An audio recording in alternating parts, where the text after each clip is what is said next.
So, Yeah, I just wanted to go ahead and get it recorded also, just in case. okay.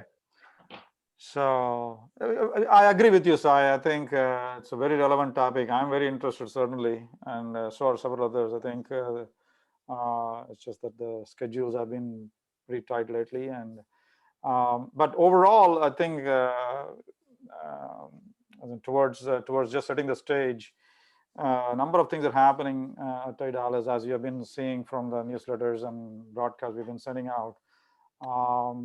This joining, and um, we have got a lot of good momentum and engagement from the community, and we are capitalizing on that and building on that now to reach out to the community even in a larger scale. And the flagship programs are our TiE University, TiE, TiE Women program, by the way, which is going to have the Dallas competition in August. Tina is coordinating that, and Satyajit is coordinating the TiE University program. And we are going to be launching the TiE Angels in a formal way. We've been making investments and having startups pitch to us on a regular basis, but we're formalizing all that a little bit more, and we'll have announcements on that pretty soon. But overall, as I said, there's good engagement and momentum building, and we also have a sponsorship chair now. Manish Singla, one of our new CMs, has come on board to help us with reaching out to corporates locally and other organizations, sister partner organizations.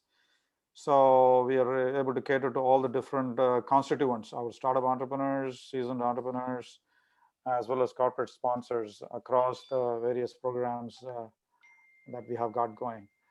So I'll just leave it at that. I think most of the folks here are pretty familiar with TiE Dallas. We do have a decent audience now, so I think you can go ahead and go through the session like you had planned. I have a few more folks joining, but here's a quick who's who in terms of the various folks that are running different programs for the organization.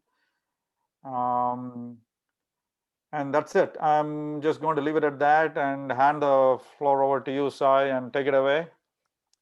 All right. Thank you, Ram. And if you could let me Yeah, share my screen as before. sure. I guess I need to stop sharing, right? Yeah. There you go.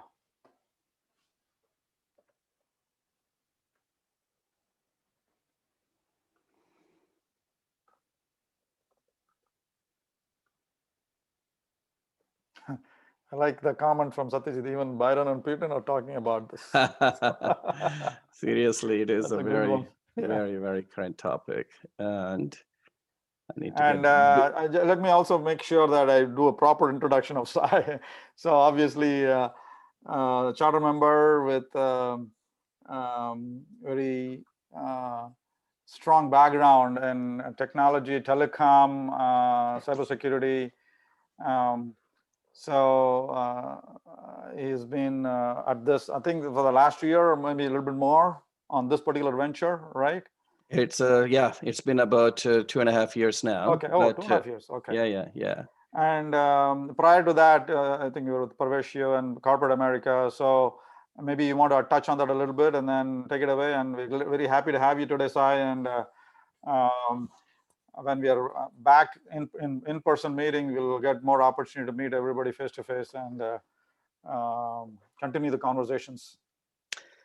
Absolutely. Thank you, Ram. And just to give a bit of a background on myself, as Ram alluded to, I have been in the corporate America, for a better part of almost 2.5 decades now, which has spanned quite a bit of a broad industry, primarily in the telecom technology space.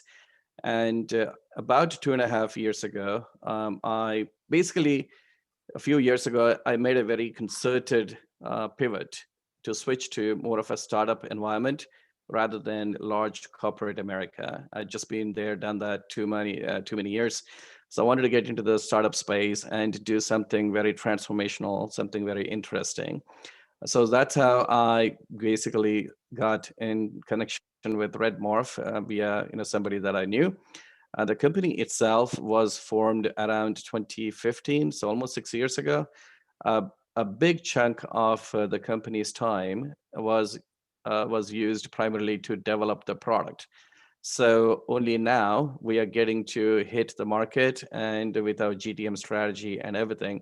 So the timing is just about perfect in terms of our entering the market and then all of the headlines around privacy and various things that I will share today.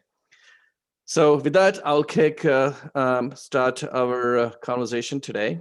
And Redmorph is a startup exclusively focused on cyber privacy. And our saying is that cyber privacy as a means to cyber security. I will explain that more as to what that really means. But before I go further, the Redmorph name itself, I want to briefly introduce that to you. The way it came about is from the movie Matrix. The founder and myself, we're all big science fiction movie fans, and especially The Matrix is one of them. And some of you, if not all of you, have seen the movie. You know the scene I'm talking about. Morpheus gives a red pill to Neo, and once Neo takes it, then he will be guided through the whole matrix. So the red pill and Morpheus, two together came, and Red Morph, the name was coined. And that's what you see, the white rabbit with the red globe and all of it. It's pretty much all from the theme Matrix. Interesting. So the big thing is data is the new oil in the world. It is no longer the commodity like how much oil you got another country has, but data is the new resource. Used to be the days, are bygone are the days when ExxonMobil and I don't know why it's transitioning, but ExxonMobil and Chevron, etc., used to be the world's most valuable companies, right? But it's no longer the case. Now it is Google's of the world and Facebook's of the world, and the Apple and Microsoft, etc., Amazon, right? It's an entirely new cohort of companies have become more valuable than ever before, mainly because of the data that they possess and the data intelligence that they can process. The global data economy, by estimate of World Economic Forum, is expected to be $3 trillion. And that's a 2019 figure. And by now, it probably is almost 5 to 6 trillion. And just to give some sense of the activity in the internet space, there are 500 million tweets that are sent every single day, and 294 billion emails sent. WhatsApp that we all use, 65 billion WhatsApp messages are sent every single day, 5 billion searches. It is estimated that by 2025, almost 463 exabytes, I don't even know how many zeros are in that, of data will be created every single day. And to make it more realistic, that's almost 212 million DVDs of worth of data every single day. So where is all this data coming from, right? Let me see if I can minimize this. That way you can see the slides. It's quite nice, at least for me. Yeah, I'm just trying to take this little control thing out of there, but it doesn't seem to go away. But anyway, I'll put it up there. So where is the data coming from, right? And who is the product? Guess what? It is everyone on this call and everyone that you know. We all have a big barcode on our forehead. We produce the data, and our data is the one that is sold into this massive surveillance economy. The analogy that I give is that, for example, it is inclusive of all kinds of smart devices, but to make it more specific, smartphones are like black boxes in the planes. The black boxes, record every activity, every word that is said, and every button that's pressed in the cockpit, right? They all record that data. for in an eventuality to really reconnect as to what really happened, if God forbid the plane were to go down. And similarly, the smartphones do exactly the same thing, except they are like a day-to-day affair. The smartphones have all of the sensors and all of the different data that they can generate and produce, and they have everything about our lives and our likes and our clicks, our locations, what have you, everything, right? So smartphones, in a sense, are like black boxes, except that data is exfiltrated every single minute of the day rather than saving for an eventuality. So these are a massive surveillance machines in the data ever built.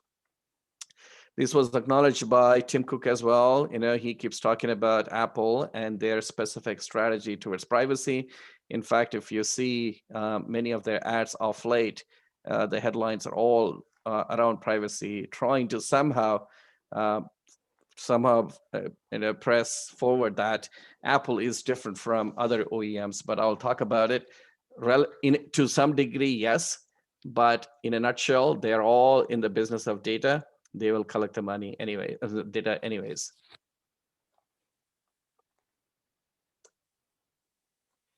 Let me see if I skipped any slides here. Okay, so how exactly this data is being collected, right?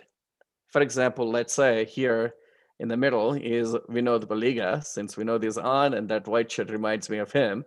And he's on his phone and checking out his messages and what have you.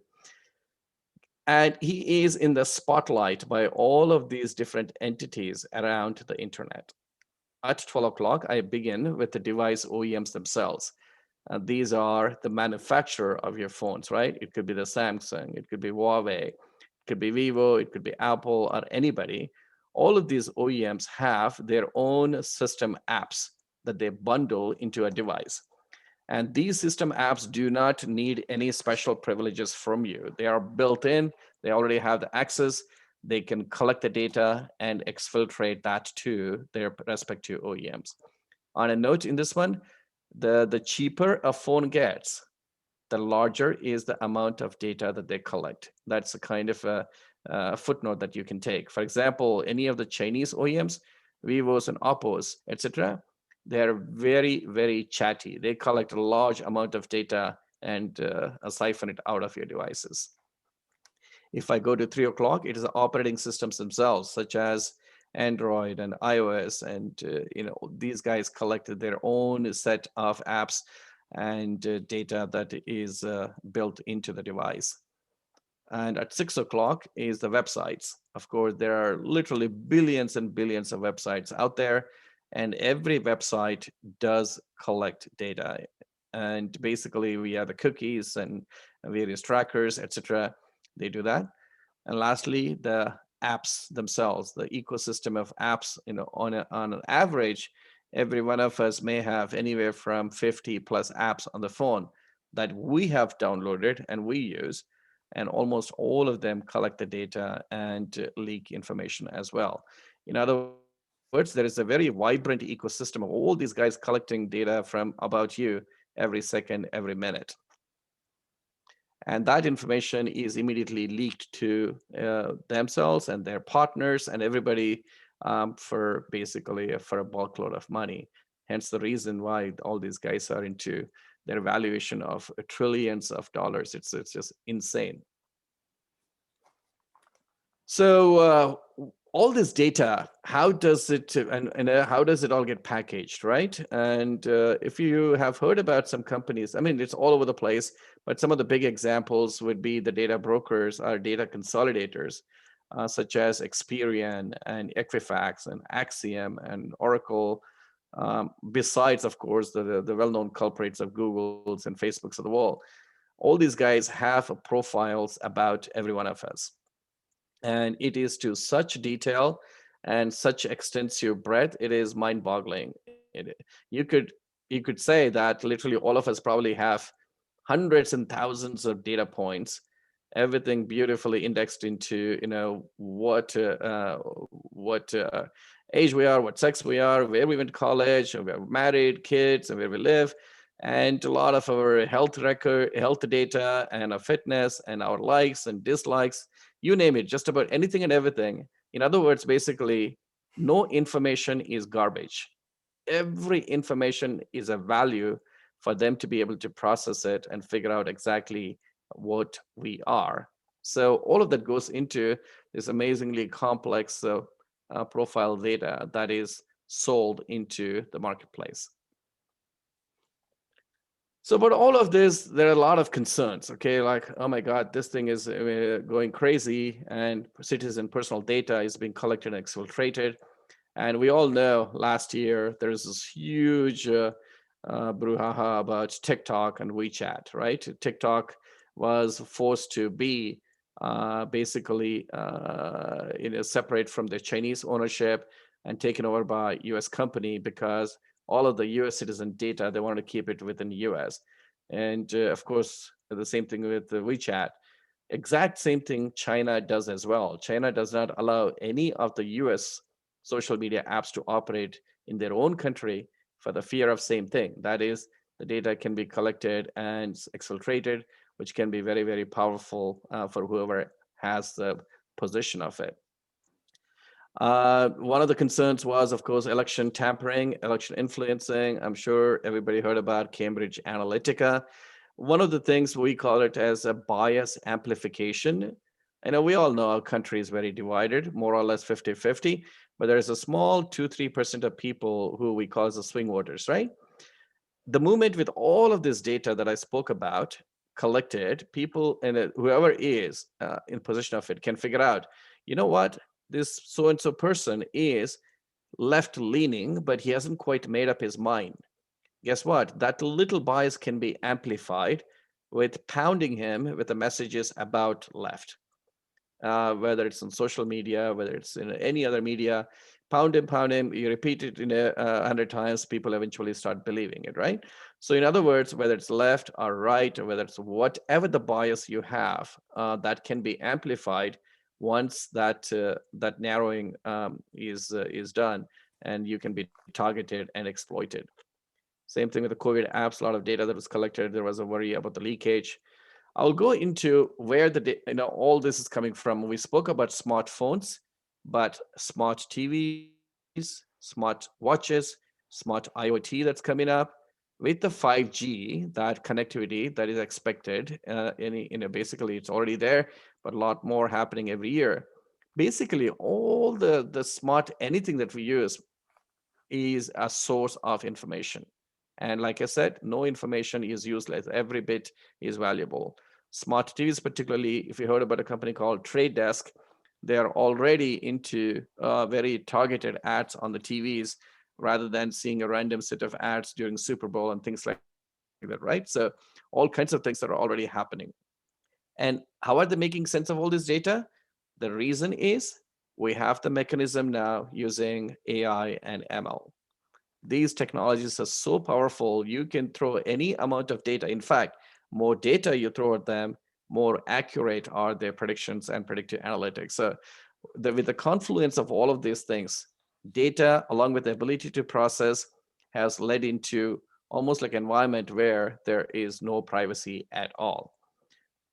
So mainstream media, their headlines every day, as I said, on CNBC, and I watch Finance Network quite a bit. I'm sure you all do. Every day, literally, privacy headlines. And one of the reasons being there is an unprecedented digitization that has happened during the last year and a half pandemic period that we all went through. Everything has gone through massive, rapid digitization process. And that digitization leads to more data. More data means more for all of these guys who are operating in the surveillance economy. If you have not seen my recommendation, whenever you get a chance this weekend or whenever, do check out this program called The Social Dilemma on Netflix. It's a fantastic depiction of all of the different social networks and how they work behind the scenes. Similarly, on the Amazon Prime, there is the creepy line. In fact, Eric Schmidt of Google has said that Google's whole operating policy is to push that data line until they get to the creepy line and then pull back. is what he says, but clearly people just kind of step all over the place. No lines are within the boundary for any of these guys.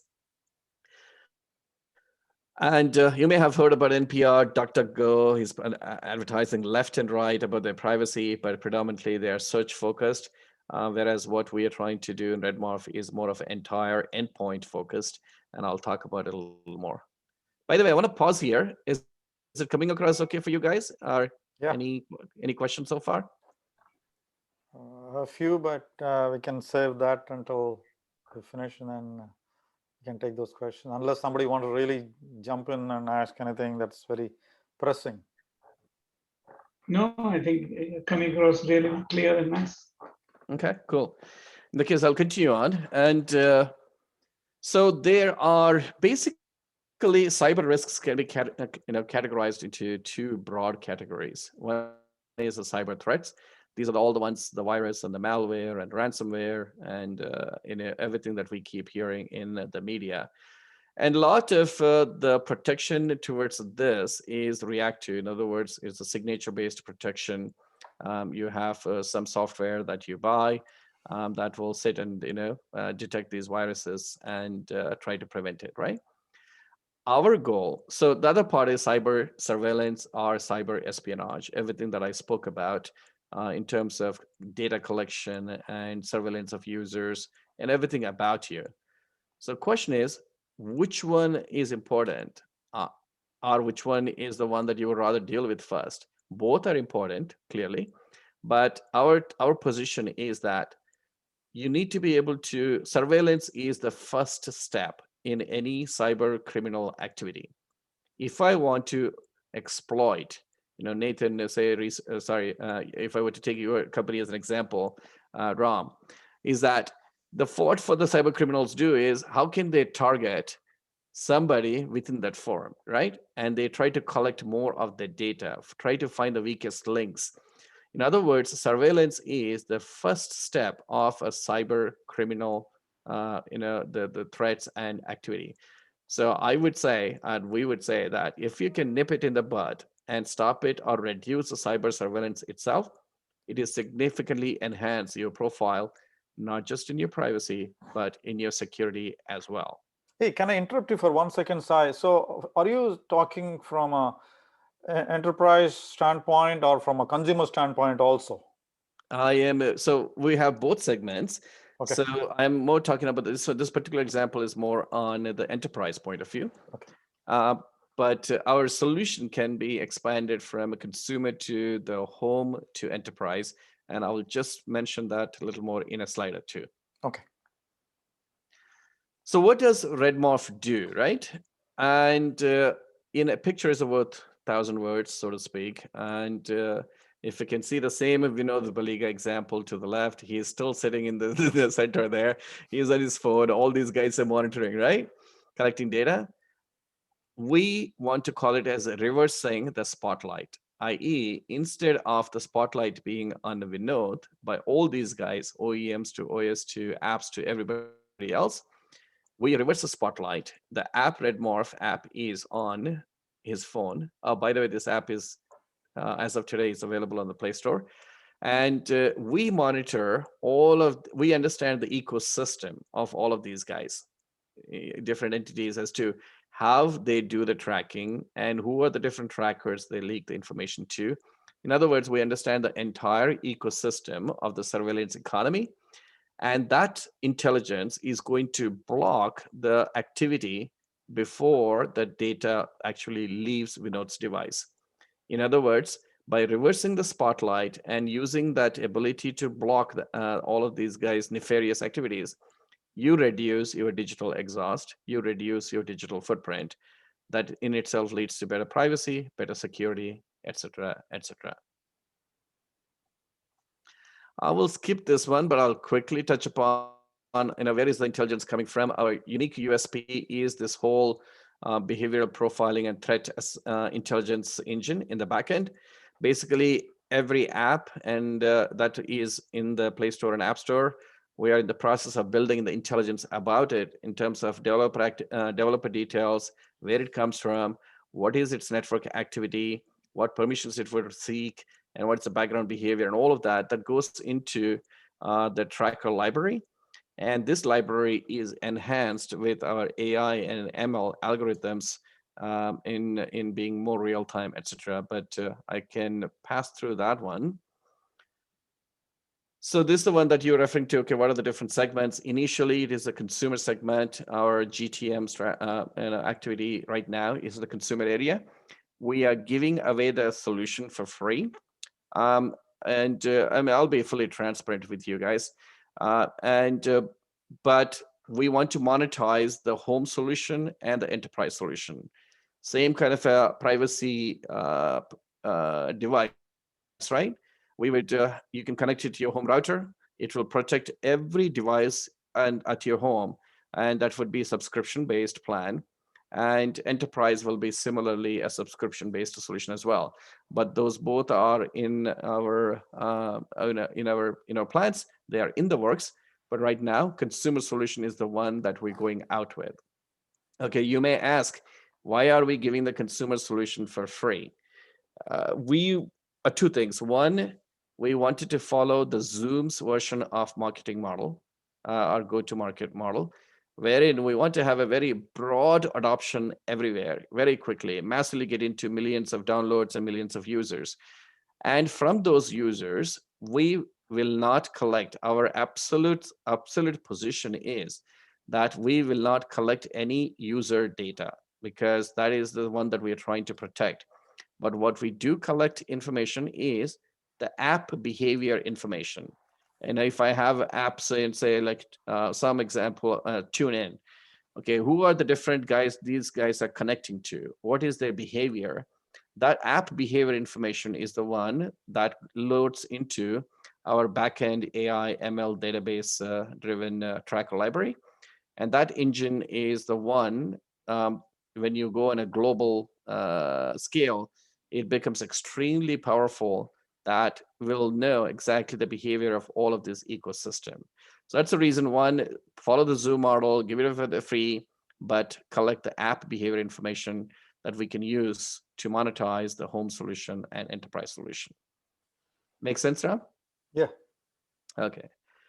All right, I think I'll strictly just get in. I think I've been probably going for a while, but so this is a general scale of the cybersecurity market, expected to grow almost to 270 billion by 2026. And out of that, endpoint is almost 25%. Ultimately, our goal is basically currently the users are burdened with a lot of unnecessary baggage that they're unaware. And our goal is to provide them a free highway, or at least clear highway, with less of a baggage to carry with them. So with that said, what I want to do is show you a real-time demo. That way, all of this kind of makes sense, right? 1 second here. I want to close some of these windows. Okay.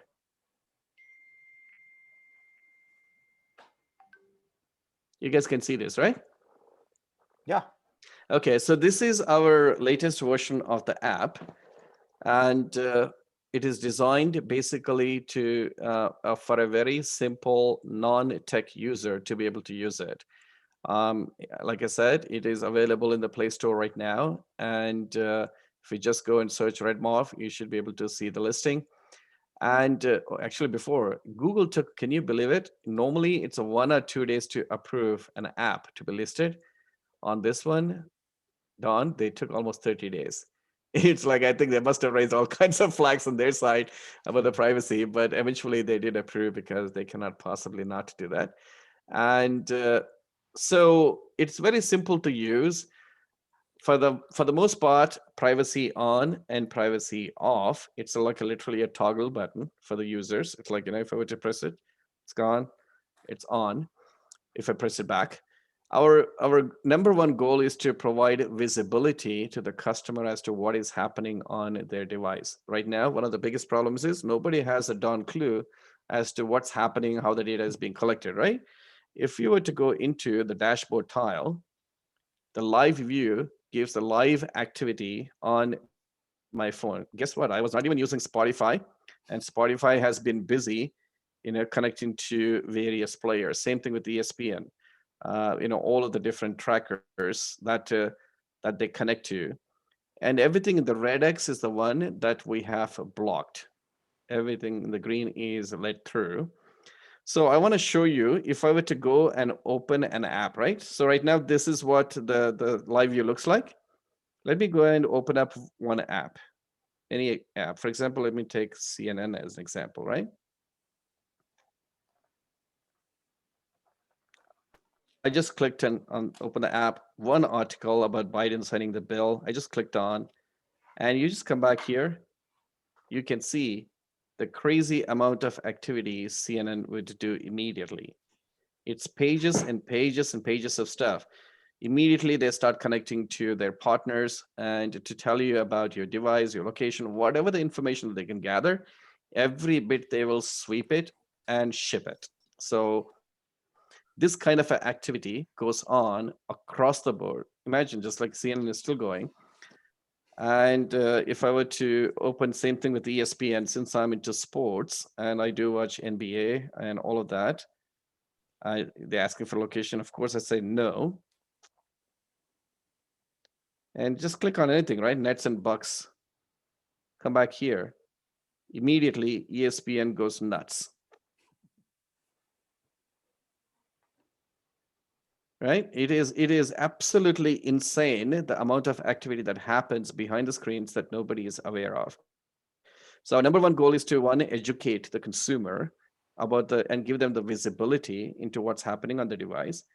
And of course, all the transparent control, actually on the visibility part, I'll show you a little more. So they can go in there, they can look at the top 5 apps of the day that have been the most crazy in terms of the data leakage. And you can see all the different ones there. And you can see the number of days, etc.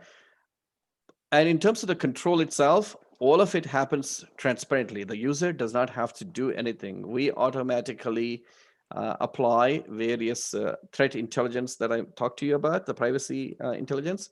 It's automatically applied. That way, all the apps are already reduced to a lower level of data leakage. So user really doesn't have to do anything. Just download and install. Everything happens automatically. And the second thing is also geolocation. This is another feature that we have wherein it tells as to where my data is going.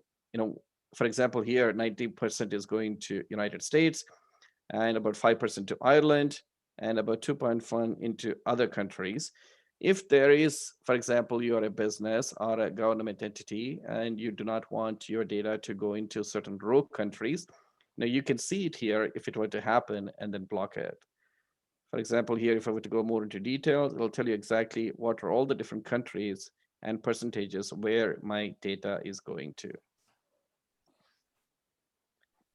So like that, and there is a whitelist option that we have given there, mainly because, when you block the apps trackers, sometimes some apps, basically our fundamental goal is to block it to an extent wherein the app will still function, right? Sometimes the apps will complain like loud. It's like, oh God, it's like I am not able to track you anymore, so I will stop making the app work, right? If there are situations like that, or if there are certain apps that you trust, and you can come in here and whitelist them. For example, I use TD Ameritrade for my broker, and I can come here and whitelist TD Ameritrade. That way, nothing for them is blocked. So in other words, either you trust the apps that you like, or you use regularly, and you know that they are the reliable ones. Or if there is a rogue one that is not acting proper, you can come and whitelist here if you choose to do so. If you want to really geek out, this entire control section is for people who are more into technology and all that stuff. Here they can come and control by app level, what kind of a connectivity the app should have, from a Wi-Fi to LTE to whether it should run in the background or not. And also you can adjust the privacy level on any of the app, what level of a privacy you want to put on it, right? It's like there is a none, medium, and high. You can apply any level you choose to. So there are these features in here. in the control section are meant for people who are more in the know of and the technology, etc. But for most non-tech users, it is just the dashboard, the live view, privacy on and off. That's it. So yeah, that is a simple run through of our solution plus the general the major problem that we're dealing with in the privacy space. Hope you guys learned something, but I would. So my only ask would be if you can spread the word to among your friends. Like I said, it's free on the Google Play Store, and if they were to just use it, and any feedback will be much appreciated. That we will definitely do, Sai, and this is fascinating, very interesting and intriguing. I have only about 100 odd questions, give or take. but I will just ask you a couple of most pressing ones. Then I'm sure others have a lot of questions also. When is iOS app coming? Yeah, good question. So the iOS guys make it difficult to get access to some of this data. So we are working on it, and so I would, if I were to forecast it, maybe in a couple of quarters, Ram. Okay. So to the same level of functionality as an Android, we would have a level or a level of an iOS app fairly soon, probably the next month or so or two. But that will not have the same level of functionality as an Android, mainly because of the access. Okay.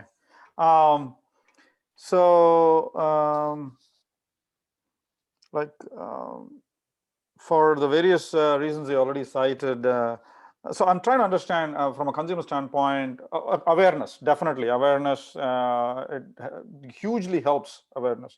Secondly, what other things does it benefit them? Does it actually prevent some data sniffing? And by turning off those options as much as possible, you can avoid some of that unnecessary volunteering of data, of personal data and all that I get. Anything else, unauthorized access, do they get some benefits like that is a kind of question. But closely related to that is a lot of folks that, like you mentioned, we are also becoming very more and more conscious of this problem. And for example, in my own case, I haven't watched CNN in maybe a couple of months now because it's just that it seems to be a lot of noise. And I've reduced unnecessary use of Amazon, even Google. I use DuckDuckGo as much as possible. I very sparingly use Facebook. But as being said that, there are some necessary things we have to do in these platforms. They are so entrenched in both corporate world and in the consumer world. So would something like, is this a crude thing to say, if I put Google and Redmorph, add them together, that's a replacement for DuckDuckGo, or is that too crude to say? So like I said, first of all, yeah, I mean, it is near impossible to be a complete 100% privacy unless you go live under a rock in Antarctica or Arctic. It is, Google's of the world just about to have so much information about you, they can find you. But our number one goal is to, as you said, awareness. And second is reduce your digital footprint to the extent possible, because reducing that basically starves these guys of the real-time data. And when they don't have the real-time and refreshed data, eventually they will kind of lose track of you. In other words, basically, that footprint reduction enhances your privacy, not to 100%, but makes it better. And your question was DuckDuckGo and Google together. I mean, Google and Redmorph together, does that help me get the advantage of Google, but yet avoid the danger of Google because I'm using Redmorph and I don't have to use DuckDuckGo and the reduced feature set that DuckDuckGo has? Yeah, I mean, no, I think on the search side, it is impossible. I mean, first of all, I think when you do a search, Google has that tracking data already on their end. So that is impossible to block. And So yeah, the what DuckDuckGo is doing in the search side is it's irreplaceable. I think it's good that they have an alternative to Google. The less you can do on the Google ecosystem, the better it is, because not just the data they collect, they buy a lot of data from other places as well. And that way they can connect the dots and make the full profile about you. And in fact, all of these notions that Apple saying, oh, we are a privacy company, and Google, Android also saying, you know what, we too, all of this plays into their hands. In other words, these guys can collect the data. They have no issues because they are the original OEMs and they're the original operating system, right? It is the third-party guys who are the ones who get beat up. And because third-party guys cannot track anymore. And they're more than happy to say, you know what, Apple will become more powerful. Google will become more powerful by doing so. But this is kind of a spy versus spy, and third-party guys are not going to go away quietly, and they're going to try to find a workaround as to see how they can get the data. So in other words, this whole game goes on and on as long as the surveillance economy is vibrant and existing. As long as people expect that my internet is free, my apps are free, everything's free, these guys have to monetize some other way, and that monetization is through data collection, and that is extremely lucrative. Instead of the numbers are insane. There is a reason why these guys are trillions of dollars valuation, right? What they are offering as a service to us is minuscule compared to the amount of value they get out of us. Yeah. One last question, and then I'll hand it over to others.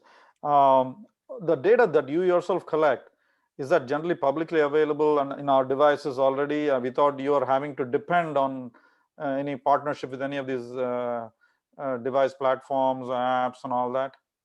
No, so it's not publicly available. And also the data that we're collecting is more like, okay, fine, for example, ESPN that I just showed you, right? Yeah. That ESPN, okay, what are all the trackers ESPN is connecting to? Okay. And how often they connect to, and that kind of information, which is absolutely nothing to do with the user information or user privacy. That way we understand as to, okay, fine, ESPN has this like 100 different trackers that it is actually connecting to. And similarly, we collect all of the millions of apps all around the world, and we normalize it using AI and ML. And that intelligence is what we call as our unique USP, the Privacy Intelligence Database. Thanks. Thank you, Sai. Yeah. I'm sure others are waiting to ask questions. Satyajit, Mayur, and all. Particularly, I mentioned your name multiple Sai, times. yeah, I know. I'm going to charge you for this today. Hey, so I just downloaded your app. It was easy to download. I don't know what it's doing yet, but it's on my home screen now. Okay. And I've got a message on it. It says, what it says? Trackers blocked today, controls dashboard, 0 trackers blocked today. So I noticed when I was looking in Play Store that you have some competition, right? What's different about you guys? Right. So the competition is primarily on the ad blocker side, Vinod. A lot of them are fairly like a rudimentary ad blocker kind of things. But a complete endpoint privacy protection, nobody is really there. And so our thing is that this is the entire ecosystem of these data collectors, not just the ad or marketing guys. There are like just about like a gazillion players on the internet who have their hands in the cookie jar for data, and we go after all of them. And the second thing is also a lot of the ad blockers, and also an extension of that is that when the home solution comes out, enterprise solution comes out, there's going to be a much bigger scale to all of it. So yeah, it's a scope of it and scale of it. So is Max Privacy also yours? Are you still seeing Max, by the way? I thought it should be out. No, I see Max Privacy, Redmorph Inc., and then I see Redmorph Inc. Don't know which one. Max was just taken out literally. I don't know why you are seeing it. That's very odd. So what we did was, yes, Redmorph Max was originally designed for data saving part of it, not from the privacy point of view. So we took it out. It's very weird that you're seeing it, unless it's still there. And the version that you download and install, what version is it, if you don't mind me asking? Let me go look. If you go into those 4 squares to the left, into My Settings. My settings.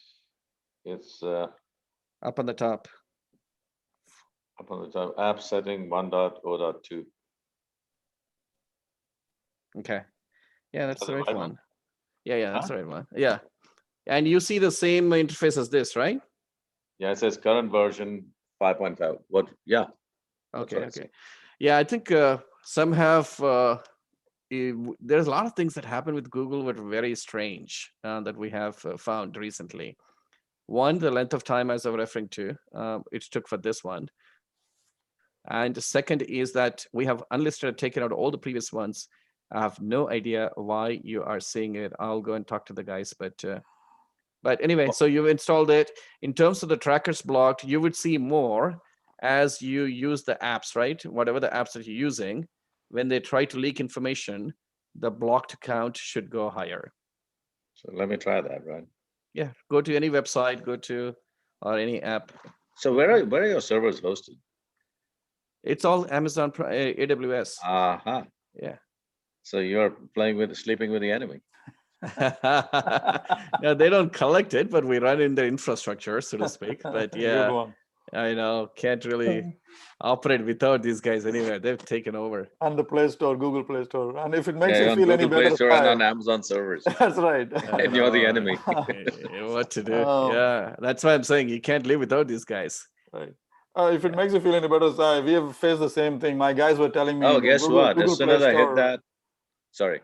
It was taking a little longer than usual. So something is happening. They're changing their review policies and all that. It appears. Yeah.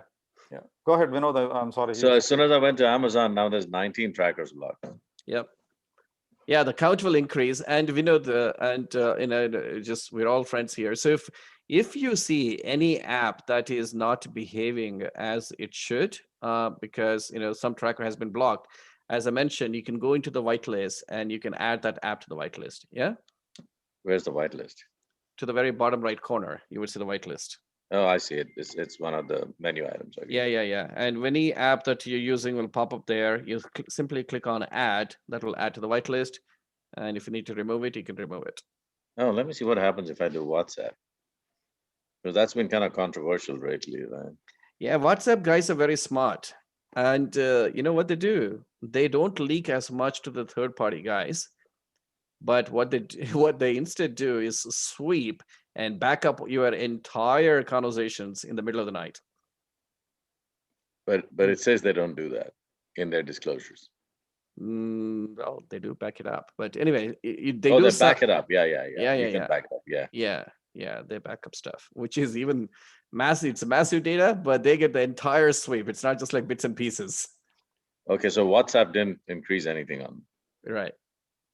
But you can see in the live view some activity if they are leaking to any certain trackers. But from what I have seen, it's not as much. Yeah. So anyway, so play with it, and it'll be interesting to get the feedback. And it's of course continue to revise it, refine it, etc. But that's the plan. Sorry, this is like an ad blocker, right? Kind of a thing. No, I mean, not exactly an ad blocker, but like so for example, some of the websites started complaining about, remove ad blocker to our website, or else will not let you use it, right? Mm-hmm. So that would be, once this gets popular, that would be the next stage, right? It is one aspect of it. Ad blockers is one aspect of it, but like I said, the ecosystem of trackers is much larger than just that. But from your description of website blocking, yes, that would be one of the functions. So website can start blocking Redmorph, right? Can start complaining about Redmorph. They can complain, but at least to the extent that I have seen, it will work all right. But sometimes you may not see some of the embedded pictures here. Some of the advertisements here and there, they may look empty.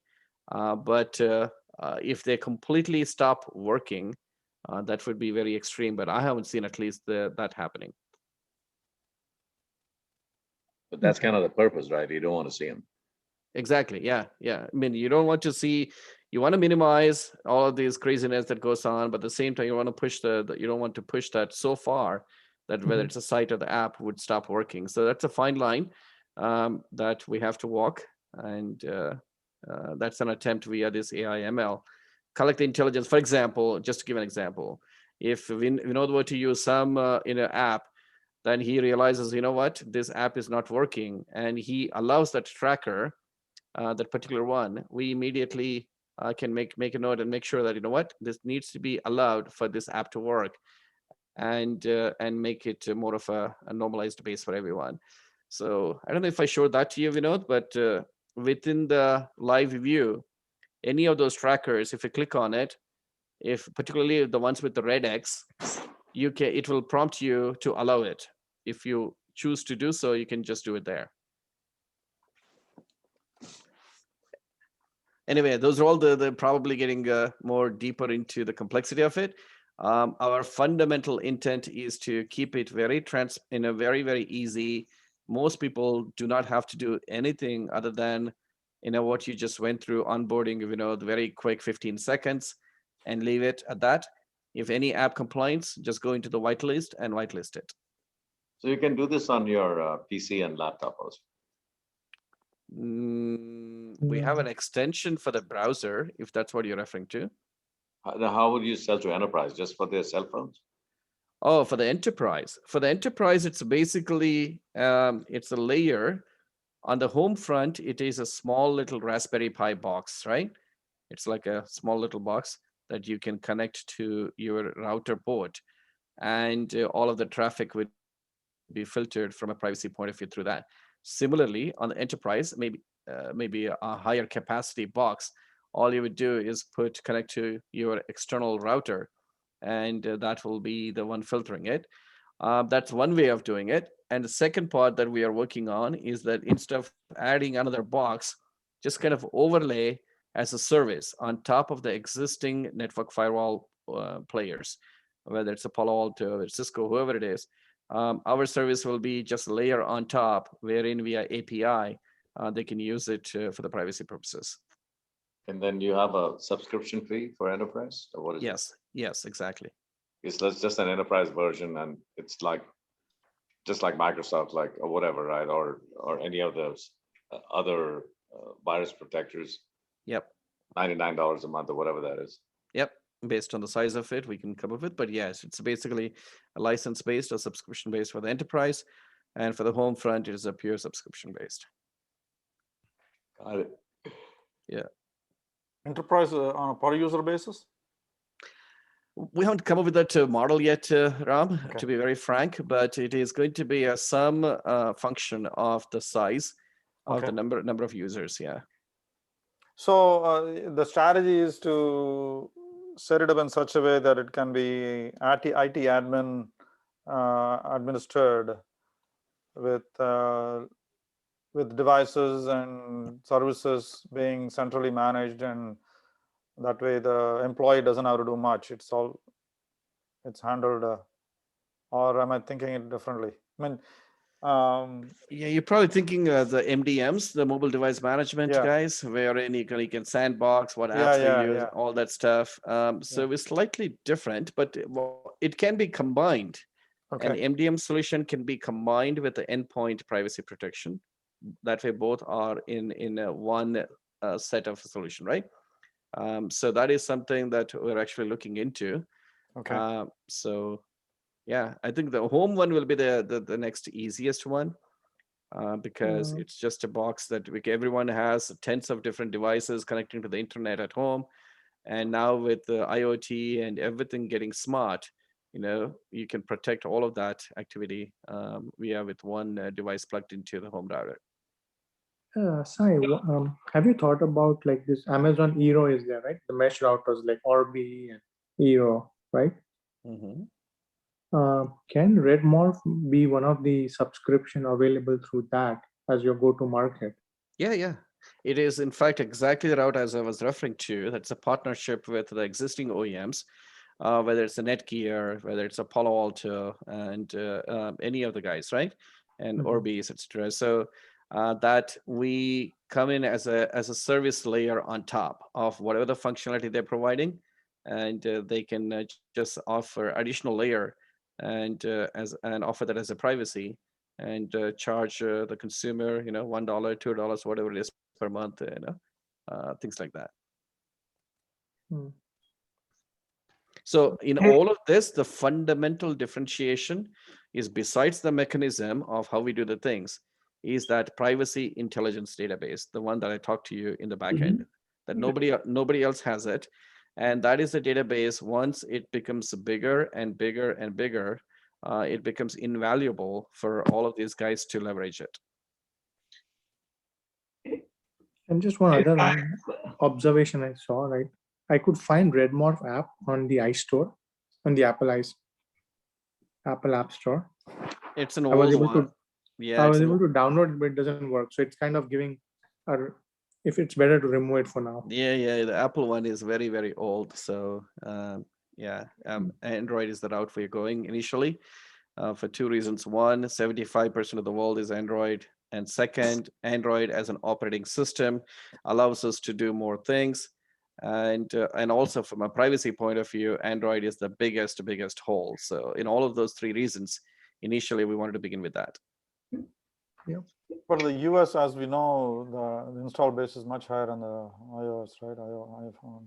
Okay, it's kind of 50-50 is what the last number that I saw, Ram, and still pretty significant Android base, but globally 75 to 80 is Android. Yeah. 17% is Apple, rest is Android. And Japan is 50-50 as well. Yeah. Singapore is also in that same range. Right. So is it in? Go on, Satya.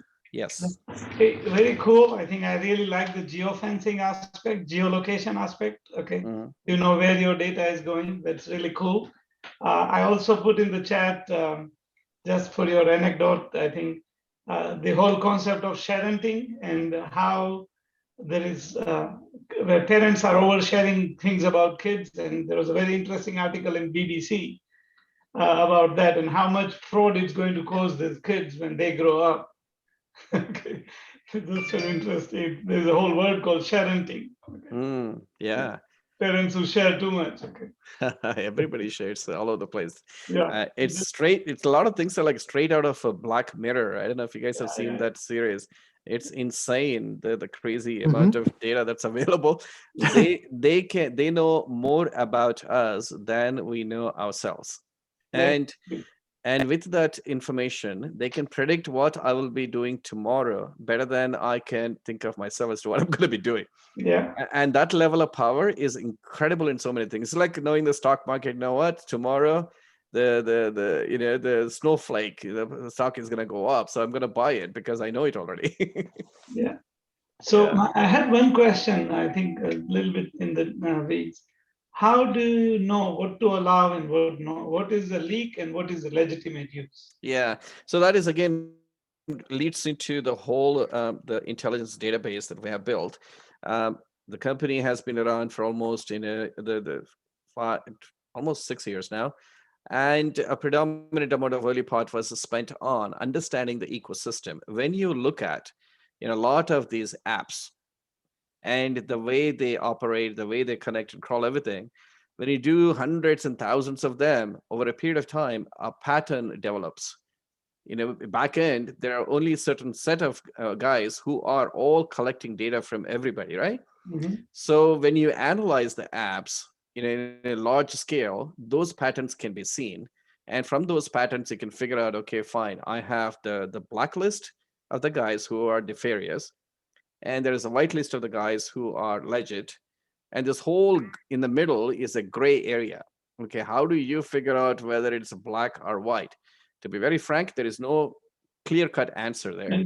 That's where you are giving that option to whitelist.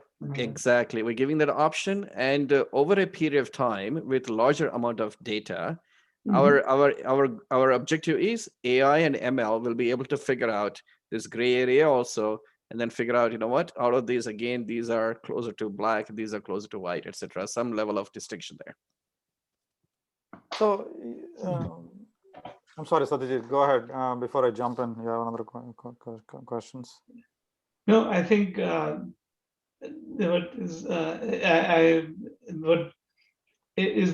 you share a little bit of quantity? I think how much information is being sent, okay? Because to me, I was just thinking, this is something that if I'm a AT&T, Verizon, all this is basically data going back and forth, right? That is really not bringing real content to the user. You hit a fascinating topic, Satyajit, my friend. It is the operators have a massive amount to gain from this for two reasons. One, as you can see, it's just today, and I've got about 7,000 odd trackers blocked on my phone, right? Yeah. And two things. One, from a data perspective, about 60% of that, basically of the traffic that's going, we have done lab studies. Yeah. The traffic that's going in and out of my device, I would say about between 40 to 60% is what we call it as a dark data. It is the data that does not add any value to the consumer, that is me. It does not add any value to the operator that is carrying the traffic. It adds value to only the endpoint, the data consolidators. Understand. Those are the likes of the Googles of the world, Facebooks of the world, Experience of the world, etc. In other words, there is a very skewed value proposition. Yeah. Other than the endpoint, nobody else gains. So operators are continually putting more and more money in upgrading their networks and increasing the bandwidth, but 50% of it is basically useless traffic that doesn't pay them anything. Exactly right. Yeah. So our goal is, in fact, to get in front of the operators, and then give them for free if they want to, and let them guys use it. Or if they want to charge their consumers $1 per month, take the lion's share of it themselves and maybe give 25 cents to us, something like that, right? Operators is a big portion of it. And I don't know if you are a geek about this, but I think one of the key challenge in wireless is that the uplink is the weaker link. Yeah. So they are paying a penalty on a link that is already weak relative to the downlink.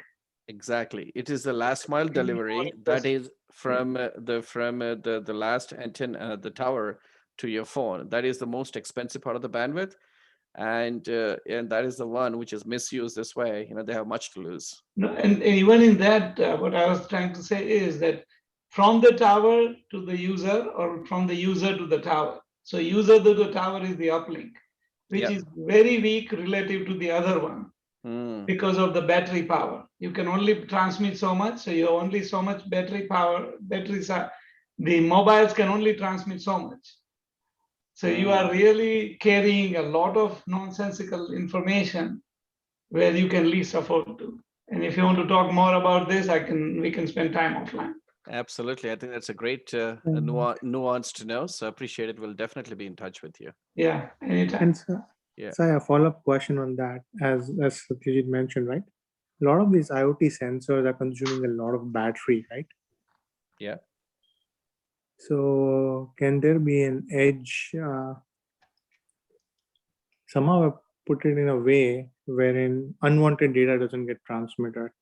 Yeah, that is the home solution I was referring to. That protects. No, this is for IoT sensors which are not in the house, which doesn't have a power source. Okay. So like smart cities and that kind of solutions, which are all battery dependent. Okay, something on a light pole somewhere that is sending data, that kind of stuff. Yes. I mean, we have to be somewhere to be able to intercept that connection, right? And I don't know where and how they connect. So like, for example, like Apple AirTags, right? They are using Apple AirTags. So they are getting connected through smartphones. Okay. So that can be another way for a privacy, right? From a privacy perspective. Yeah, I mean, if anything traffic, any traffic comes to the device, we have 100% visibility onto the Android. The way it works, our solution, I didn't explain the tech for the technical folks, but we set up a device level VPN. And so your entire traffic, 100% is going in and out of that. So whether it's IoT connections, whoever they're connecting to, if they're coming through that device level VPN, then we can see it and then we can block it. And the main distinction is this VPN is not like the VPN that you buy online, wherein they reroute your entire traffic to a different gateway and all that stuff, right? That is not our entire, everything that we do is on the device itself. The intelligence, the filtering, and the VPN, everything is on the device itself. So nothing goes really out of your device other than the normal act. I was going to ask you that question on that. I have a VPN here, the 1.1.1.1. You're familiar with that, right? That warp protocol. I can turn it on and off. So are you saying? So no. What does this do that VPN does not do for me? I can control. It just a second. I think what I heard was sorry, Ram. I was just, can I get a clarification on the VPN, and that might help you too? Yeah. Yeah. So I think what I heard was that you basically create an internal VPN where all interfaces are tapped into and go to your stuff first. That's what I heard. And now when you answer Ram's question, I think I want to make sure my thing is clarified too. Precisely. So Satyajit is right. That is a device level VPN, which is a feature of the Android, iOS as well. That's something that we need to work on. It is a device level, all contained within this one itself. Whereas the 111 that you're talking about is basically a VPN service wherein your traffic is being routed and consolidated through some other gateway external IP. And that is a problem when you scale into millions and millions of users. Then we need like a massive pipes to be able to consolidate everybody. That's one. And second, nobody really wants their traffic to be devoted like that. And in fact, we don't want to do that either if we are a privacy company. Got it.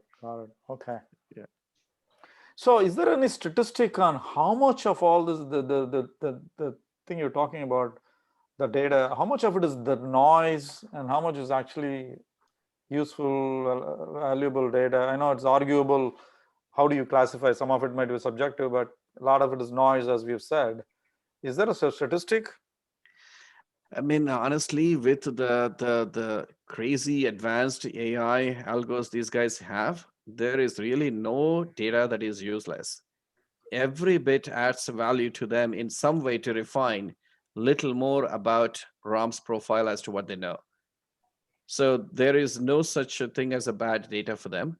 On the second part, as I was referring to, as far as how much is the noise for the operators, in our examples, 40 to 60% is the dark data that traverses from the device to the network operator and beyond, which is total noise to the operator. Hey, Sai, this is fascinating. I'm sorry, I have to drop off. Sure. Yeah, absolutely. Cool. I mean, that's basically the end, honestly. Yeah. That is the wrap from my end. I think it was amazing. We only were 6 people. I think we had a pretty interactive conversation. Absolutely. I told you, I think, in a way it was a small group, but we had a very engaging conversation. And I think a lot of this will continue in one-on-one and other sessions. I definitely look forward to that. And let us know. I'm a iOS user all the way, so I need the iOS app. I'm looking forward to that whenever it's released, and we'll get the others informed about this also, and have them. So maybe in the follow-up, if it's okay with you, and I'm sure you're okay with it, we'll give a little blurb about Redmorph and go and have them download, and that way you'll get feedback from the members also. That'll be great. Thank you. If you can maybe give me a little write-up on that, and when we do a follow-up, we can include this blurb. So I have a small 45-second video that we are just finalizing, Ram, that is illustrative of this awareness campaign that we're doing. So that's perfect. That video with the link to the app, I think will be great. Sounds good. Absolutely. Okay. And Sai, you said that you're looking into pitching into operators, right? Yeah. So which kind of operators and like in what department are you looking to make the? It is. Who might be the right? Yeah, it's a good. I mean, it's basically anybody who is in charge of what goes on a consumer device, right? An AT&T phone. So it is basically that's the front that I was looking for. And or anybody who is wanting to differentiate an operator. Honestly, the operators have become like a commodity now. You know, whoever gives me the cheapest rate is most people are switching to that. And it'll be a wonderful thing for operators now to say, you know what, for our consumers, we're rolling out a valuable privacy solution. And that's good for you. And for a very bargain price, if they can go with whatever they want to come up with the pricing, or if they want to roll it for free, they can do that as well. We really don't care. And it's a privacy differentiated option as for them. I think will be a good thing for them. This will be something of an offering similar to like how they are doing for preventing robocalls. Yeah. Something on that lines. Yeah. If we are deeply connected in the operator world, let's definitely talk. And that. So I work with Ericsson. Okay. And so a lot of our customers are the operators. Okay. Cool. Yeah, we'll be in touch. All right. Thanks, Vinod and Shivani and Ram. It's a wonderful conversation. And any questions, feel free to ping anytime. And if I need to give it to larger audience anytime, in person or anything, happy to do it. Fantastic. Thank you very much. Thanks, buddy. Take care, guys. Talk to you later. Okay.